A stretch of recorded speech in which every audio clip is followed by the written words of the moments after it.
émotion. Attends. Non, non, ça, je ne peux pas raconter. Non, non, c'est Merci, terrible. merci, Non, non, merci. oriental que je suis. Il y avait, on a au vernissage bu de champagne, de trucs comme ça. Après, il nous a conviés. On était 10, il n'y avait pas Tandrea, je ne sais pas qui encore. Chaque artiste était sur une table. Et sur cette table-là, elle a convié, invité des, je ne sais pas, des gens industriels, enfin, où elle espérait pouvoir leur vendre. Bon. Et puis, donc, moi, j'étais assis sur une table ronde. À ma droite, il y avait une femme, une belle femme, avec une robe décolletée, toute jaune, comme ce jaune-là, presque, plus doré. Hein. Et puis moi, je ne sais pas ce qui m'a pris, c'est de parler. Et puis, m'ont donné, c'est bien parti ma main comme ça, et c'était un verre avec un pied aussi haut, et c'était du vin rouge. Et vous ne pouvez pas me croire, mais vraiment, le verre s'est envolé et il a atterri dans le décolleté de cette dame et après il est tombé d'en bas. Et moi, je ne savais pas quoi faire. Je pris une serviette, mais je n'ai pas osé toucher sa poitrine. Et puis, en face de moi, il y avait son mari. Il voulait m'assassiner avec son regard. Vraiment. C'était affreux. C'est vraiment affreux. Je ne savais pas quoi faire. À ma gauche, il y avait une dame, j'ai su qu'elle se connaissait, et en cachette, je lui ai demandé de me donner l'adresse, et je lui ai envoyé une petite peinture. Et encore pour m'en excuser, parce que je me suis bien excusé sur place et tout ça, j'ai envoyé recommander, et je sais que la toile a été reçue, et la lettre aussi, mais elle ne m'a pas répondu. Il n'y a pas un verre de vin. C'est vraiment terrible.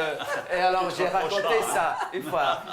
J'ai raconté cette histoire sur une table où on était nombreux, des amis. Et il y avait en face une femme. Elle me dit, mais tu ne veux pas me balancer un verre de vin ici?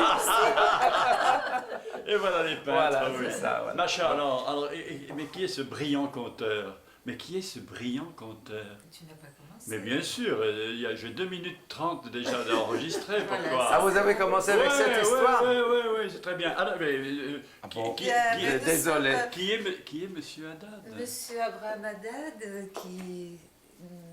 Ben voilà, je suis troublée parce qu'il a déjà commencé. Il nous accueille dans son exposition. Tu peux te rapprocher de Monsieur Haddad parce que son micro est sur... Dans son univers, voilà. Donc cette histoire Oui. troublante, mais effectivement, nous sommes dans un univers de sensualité. Je crois que cette histoire, elle introduit bien à ce que nous allons, le parcours que nous allons faire ici, dans cette galerie. Voilà, peut-être devant cette toile. Oui, celle-là. Nous commençons dans cette toile. Très bien. Oui. Quand je dis un univers de sensualité, vous allez me dire, c'est un univers où les animaux, les humains ne font pas que cohabiter, ils sont semblables. Tout à fait, oui. C'est pas fait exprès, mais avec le temps, c'est devenu comme ça.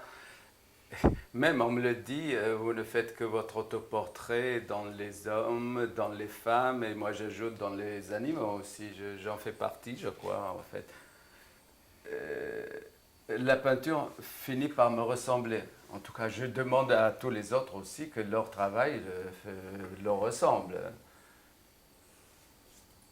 Voilà, vous allez filmer cette fille. Justement, la peau de la peinture, il est en train de filmer. Cette peau qui fait qu'à la fois, on a de la chair, mais autre chose, de la matière picturale. C'est ça, en fait, quand la confusion arrive à un apogée où on ne sait pas s'il y a une sensualité qui est dégagée par la peau de la femme ou par la peau de la peinture.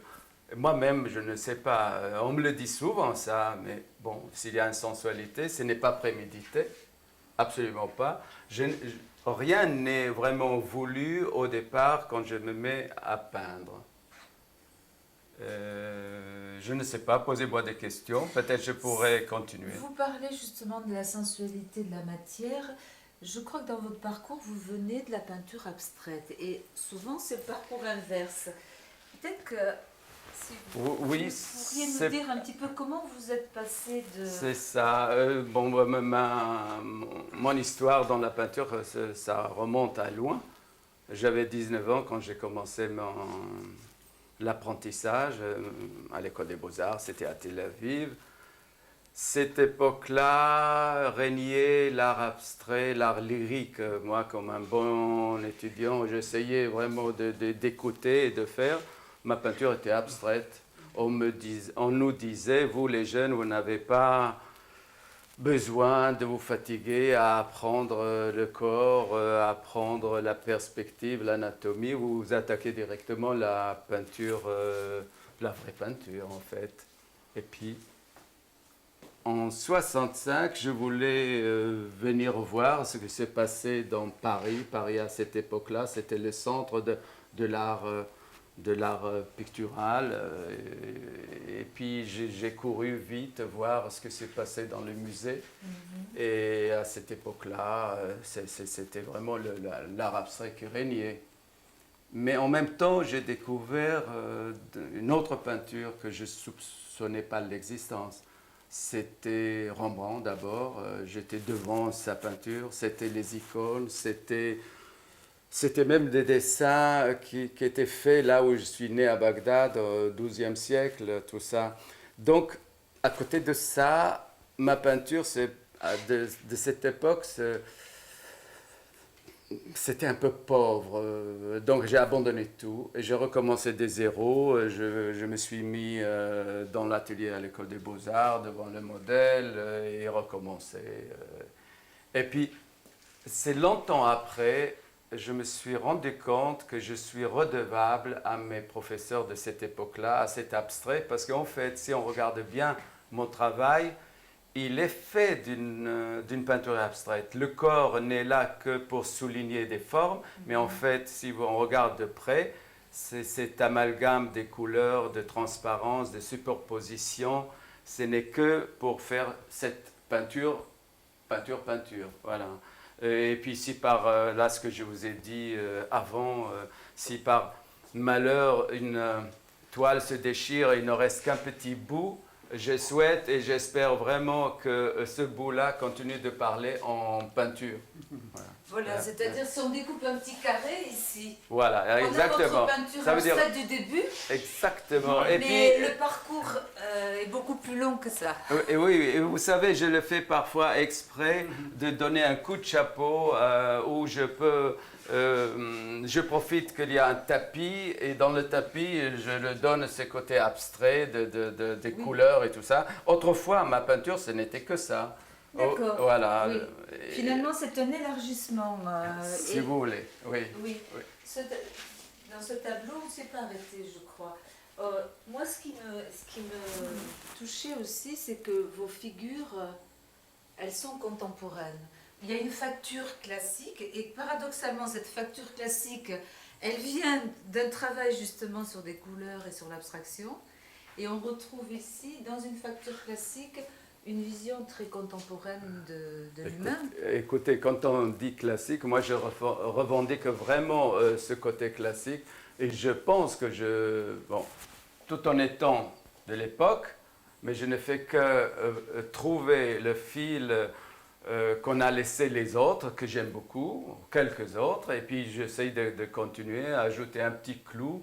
Si le clou ne rouille pas, tant mieux, voilà. C'est-à-dire, mes personnages en fait, si on oublie un petit peu la déformation, c'est tout ce qu'il y a de l'anatomie qu'on reconnaît, mais ils sont traités, voilà, cette main-là, c'est une main, mais c'est pas une main. Magritte l'a dit si bien, ce n'est pas une pipe, voilà, c'est pas une main en fait.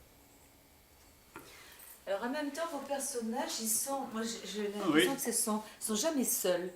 C'est-à-dire qu'il y a quelque chose du groupe qui transparaît et qui fait que les personnes sont constituées du groupe et constituent le groupe. Est-ce que je sens ça très fort? C'est quelque chose qui vous touche ou pas? Si, ça me touche. En tout cas, nous ne sommes jamais seuls. Tout en étant seuls, on n'est pas Voilà, seuls. oui. Et j'aime bien les mettre face à face, côte à côté de l'un, à côté de l'autre.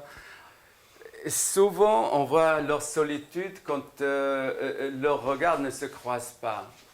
Voilà. Mais en même temps, ils sont ensemble. Ils peuplent une toile, et puis ils sont là, les animaux, les enfants, les jouets même. Un certain art de vivre. On descend, on continue. Si vous voulez. Le peintre et son modèle. Ben, c'est un sujet que je le prenais de temps en temps, parce que c'est le moyen aussi de dire, de montrer que le corps de peintre et le corps du modèle, en fait, sont semblables.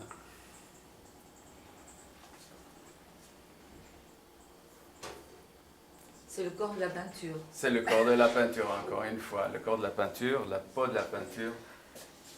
Voilà. C'est un chien. Oui, Ceci n'est pas un chien. Ceci n'est pas un chien. C'est entre le chien, le cochon, le lapin, le chat, voilà. Oui, Voilà. c'est très drôle. Cette toile-là, on a cherché l'autre fois quand le photographe est venu la photographier pour donner un nom qu'on écrit derrière. Alors on ne savait pas quoi dire. Ben, finalement, on a dit c'est le retour. Le retour. De retour. Alors le retour, pourquoi? Je ne sais pas. On verra peut-être plus tard, on va C'est découvrir. vrai que vos personnages ont souvent une dynamique dans l'espace. Ouais. On a des courbes et on a une espèce de lévitation. C'est un peu le cas ici, non? Si, tout à fait.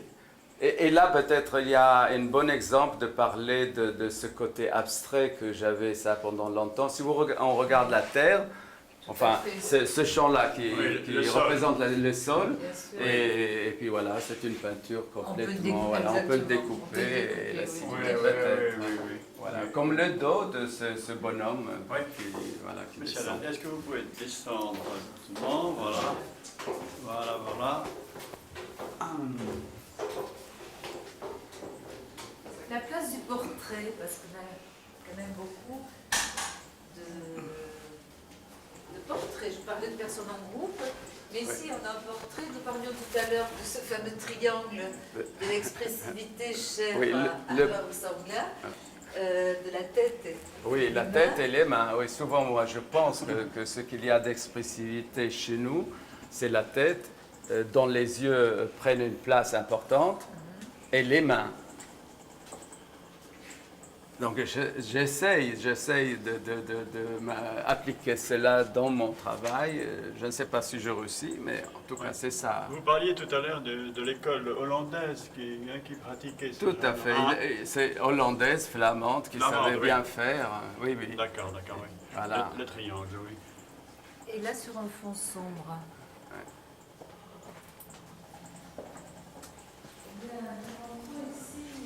Confrontation à la fois, ici on a un mur de dessin, donc j'ai envie, on va s'y arrêter parce qu'en même temps cette exposition c'est l'occasion de la parution d'un livre qui s'appelle Le Bréviaire de la sensualité et où effectivement nous nous retrouvons face à des dessins. Oui. Voilà, les dessins chez moi, ce ne sont pas des préparations pour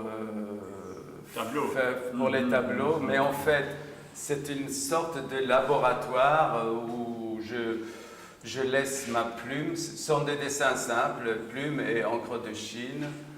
Et c'est le soir, au lieu de regarder la télé ou lire, souvent je dessine.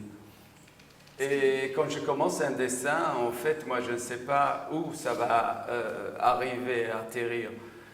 Et quand je vois des gens sourire parfois, ou même rire quand ils voient mes dessins, en fait, je sais bien que le premier qui a souri ou a ri, c'était moi. Parce qu'en fait, je ne sais pas par quel biais je finis par avoir ces images-là. Alors, on sent ça très fort, parce qu'on sent une espèce de surprise.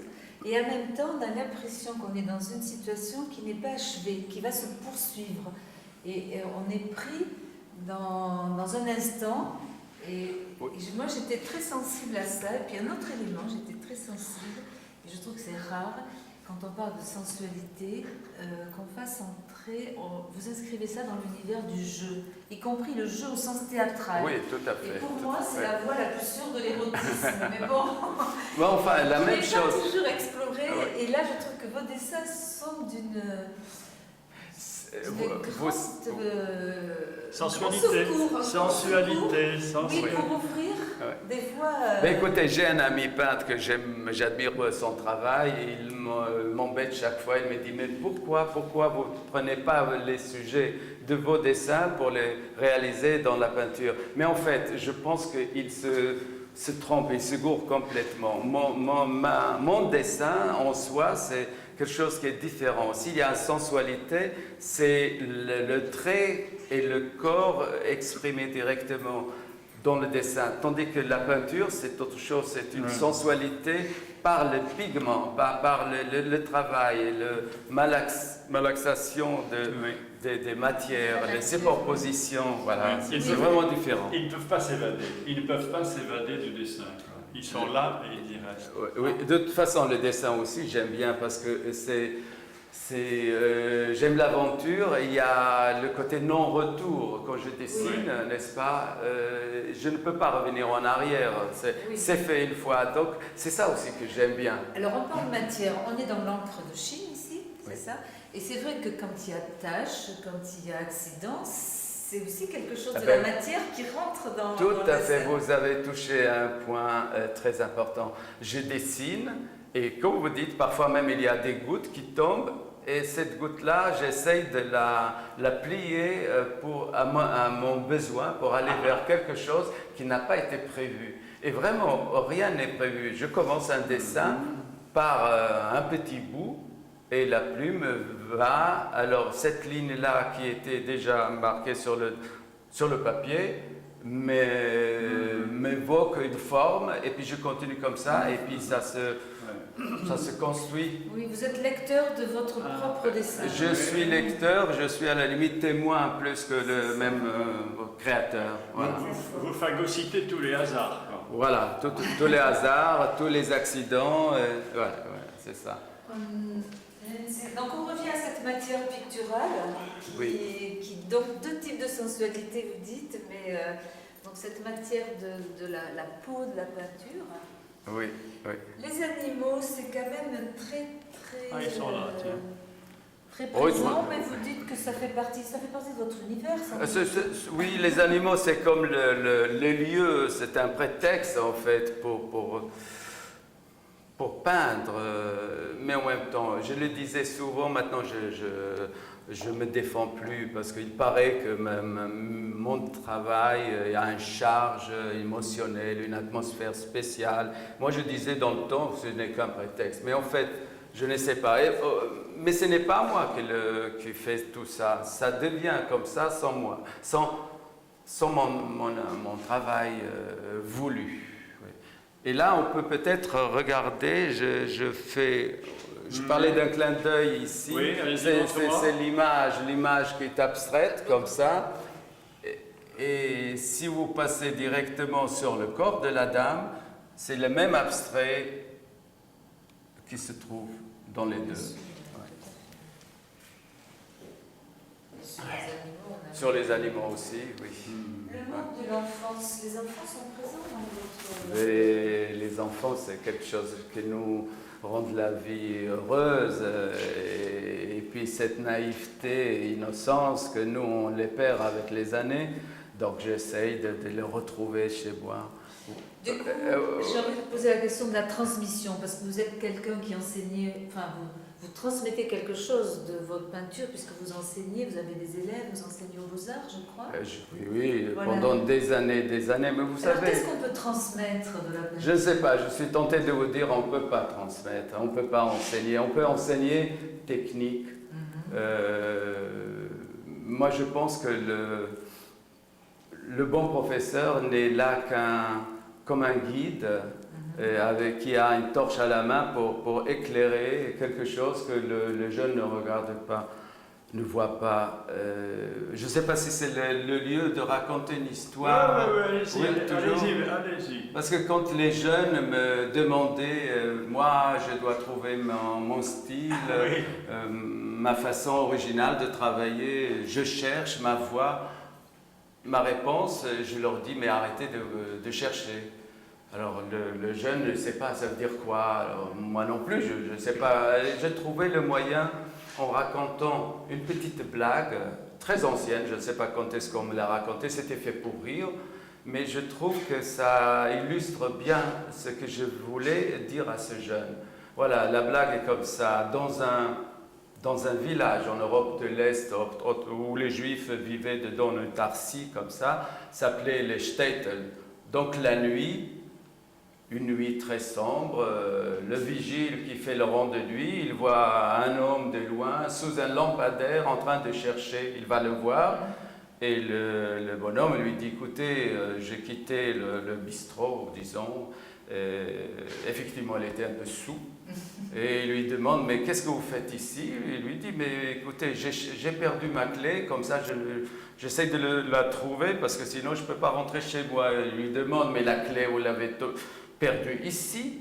Alors il dit non, non, non, c'est pas ici, là-bas, seulement là-bas, il fait très noir. Voilà. Et alors le jeune me regarde et me dit, et alors? Je dis, alors, vous voyez, votre personnalité, votre clé ne se trouve pas là où les projecteurs éclairent maintenant. Quand on vous dit dans les expositions, sur les tribunes, sur les décideurs et tout ça, ce n'est pas tout à fait vous. Donc, cherchez la clé ailleurs, en vous, là où c'est le plus difficile. Là où elle se trouve. Là où elle se trouve, ou là où il y a une petite chance peut-être là où trouver. Voilà, c'est ça.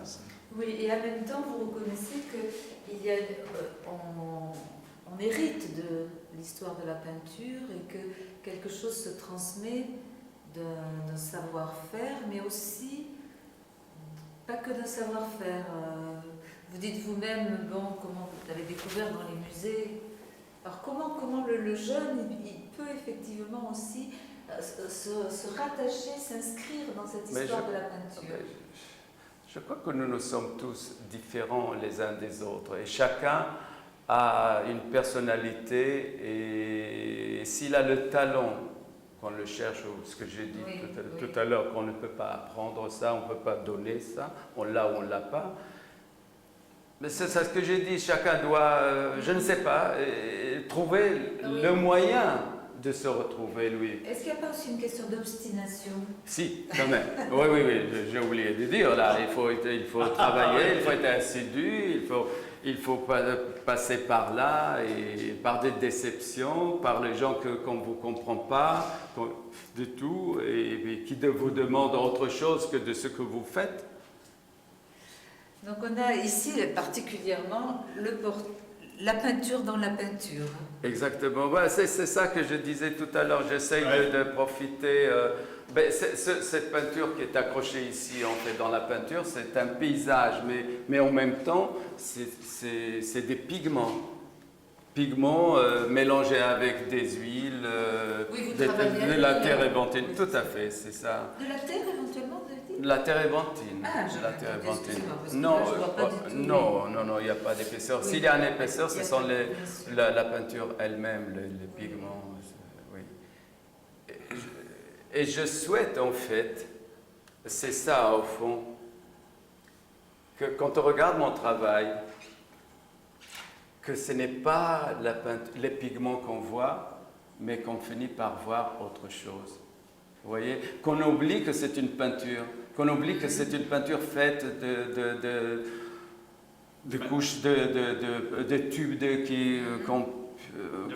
la matière, et que cette matière donne vie à une autre chose. Et qu'on finisse par voir quoi? Moi, je vous laisse le dire si vous le voyez, je ne sais pas.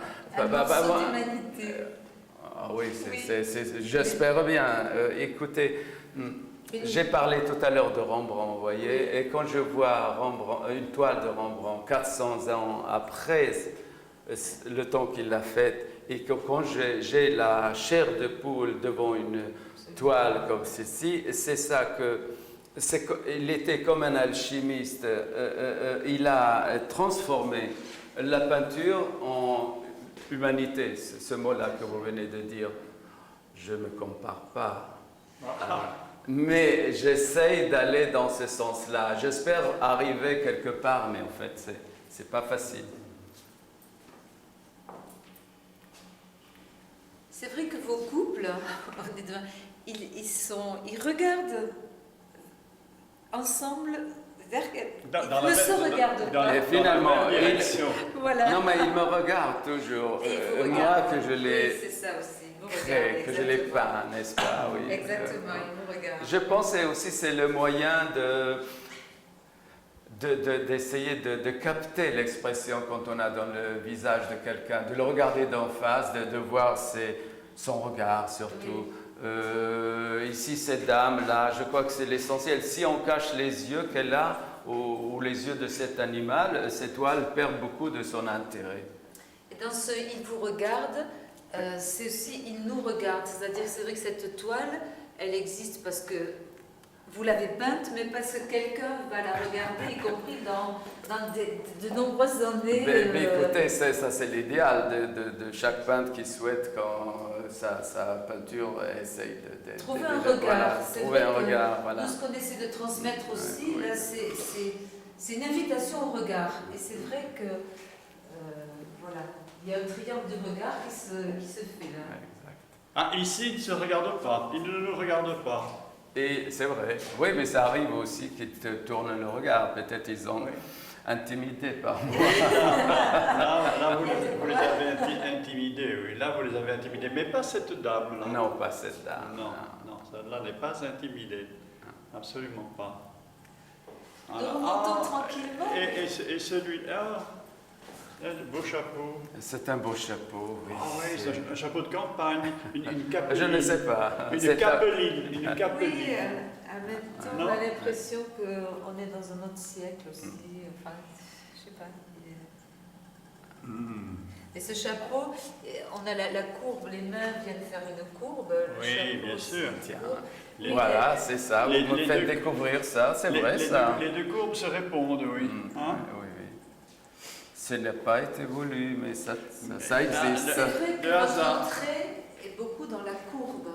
Souvent, Oui. oui. Même vos personnages, les articulations Oui, sont sont arrondies. arrondis, tout ça. Mais si vous avez remarqué, j'essaye aussi de donner le contraire. Quand ce personnage est vraiment des courbes et de corps arrondi, je donne aussi cette forme-là Oui, dans les de la objets, toile, des objets, oui. l'ouverture ici, là l'horizon. Ouais. Et ça, je pense que c'est comme si on veut apprécier le sel quand on met sur la nourriture, il faut connaître aussi le goût de sucre. Ouais. Nous montons. Après, vous montez, s'il vous plaît.